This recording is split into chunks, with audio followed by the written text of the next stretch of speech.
This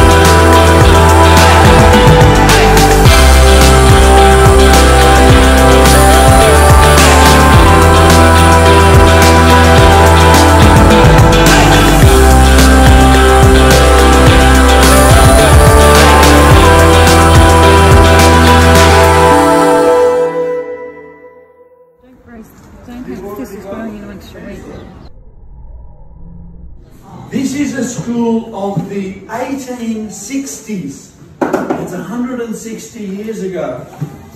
And the children who came here were the children of the sailors who sailed the ships around the coast, and the farmers who dug up the potatoes and the onions, and the labourers who worked on the farms or in the business. And their children came here under 13. And then once they were 13, they would either go and get a job. Who is 13? How old are you?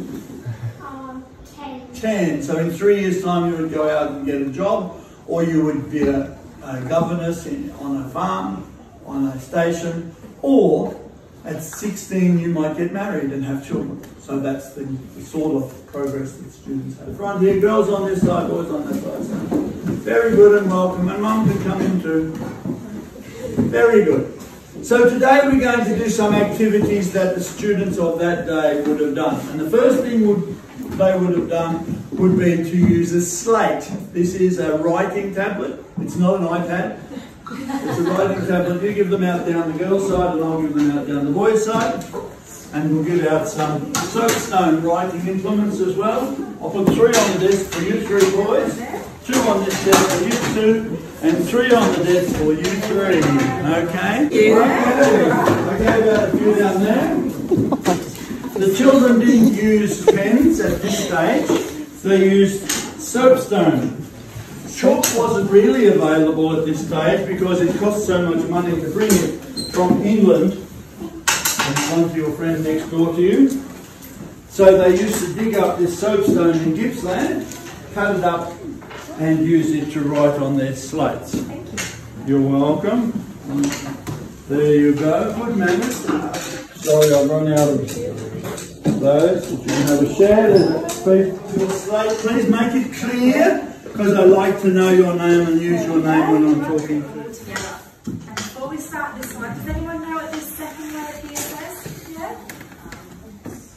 Which one of these ones do we have to go? Do you know what it says? It says acquisition. So it kind of looks like a question because it's got a Q in it, hasn't it? So when we get to this word, that one is acquisition. We are ready? We'll use our nice loud voices. The acquisition of knowledge is the most honourable occupation of youth. Perfect. And now on to us. Very good. All good. Good. Sorry. Going well. Did you get some calligraphy pens too? They're interesting to write with. It was that the children would write with a dipping pen. In the front of the desk there's a hole, and that hole that would contain an ink well. And the ink well was my job. When I was a boy at school, I had to fill them up with ink from over there in the big bottle. And I didn't spill a drop. It was a really special job to do, and I loved doing that job. And the teacher gave me that job. And they have a pen to dip with, and they would dip it in the ink, and fill up the nib with the ink, just tap it off the side, and write with it until it ran out, and then dip it again. And an interesting thing about the copper plate writing, see how they've got these swirls on them at the beginning and sometimes at the end?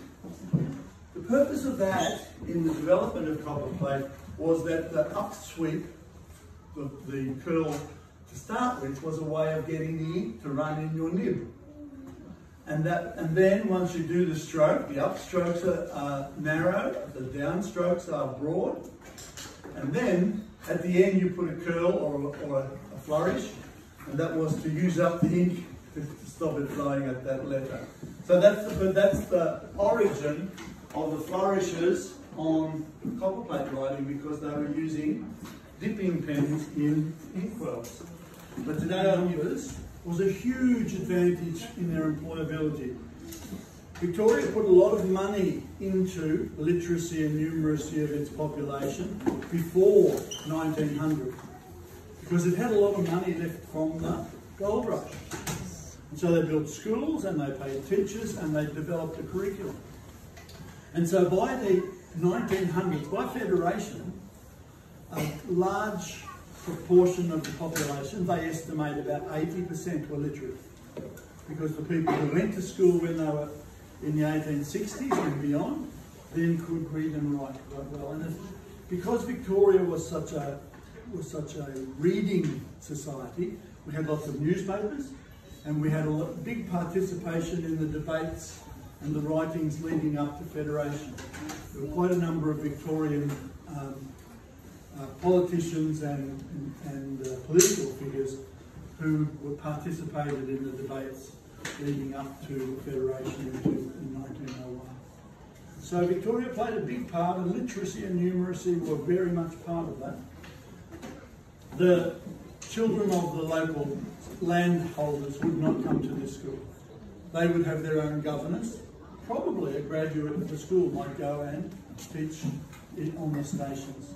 There were 4 main stations in this area. There's a hill in between Terang and Camperdown called Ewan's Hill. And 2 men, Manifold and Black, stood back to back. Manifold looked east, Black looked west, and they said to each other, whatever we can see, that's ours. And so all of those 2 areas from Ewan's Hill all the way through to Lake Parnbeet was the Manifolds, and the Blacks were from all the way through to Dixie and this area even. So, and Portland, there were the Henties, and they really had a big holding in Portland. And the other one further north, Hamilton Way, there was several big landholders up there. And most of that country was broken up into smaller holdings by land tax. The government wanted to break up these big holdings and give them out to smaller farmers so more people could participate in the agriculture. So they put land tax on these big properties after the First and Second World Wars, and that forced the landowners to sell their land, and that the government bought it and gave it out in portions. And my dad was a soldier settler.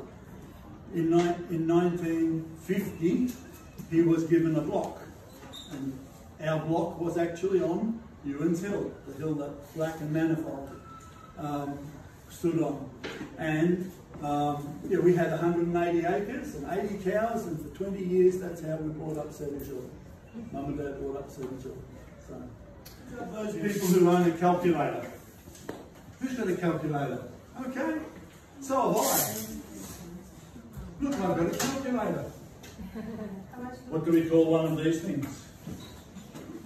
Abacus. Abacus, correct. And an abacus is an ancient Chinese engine to do numbers. Let's count using the abacus. If we say that the bottom row is ones, and the second row is tens, and the third row would be hundreds and thousands and tens of thousands. Let's count, shall we? Count together, ready? 1, 2, 3, 4, 5, 6, 7, 8, 9, 10. What if I say that's 10, put that across, and so is that? No, that's not 1. 10. Remember, second row is tens. Got it? Very good. 10, 20, 30, 40, 50, 60, 70, 80, 90, 100. Very good.